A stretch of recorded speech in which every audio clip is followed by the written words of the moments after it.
তুমি কি জানো উম্মত, আমি 23টা বছর টানা তোর জন্য কেঁদেছিলাম উম্মত।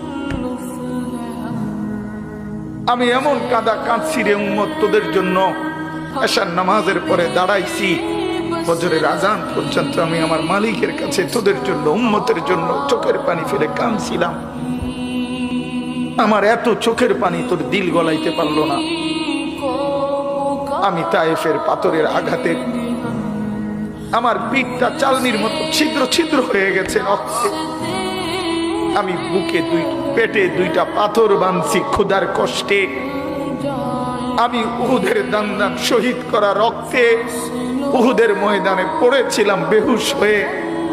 আমার ঘরের চুলায় 3 মাস রান্নার জন্য কোনোদিন চুলায় আগুন জ্বলে নাই। আমার এত চোখের পানি, এত রক্ত, এত ক্ষুধার কষ্ট, কিছুই তোর মন গলাইতে পারলো না, তোরে সেজদা দিতে পারলো না।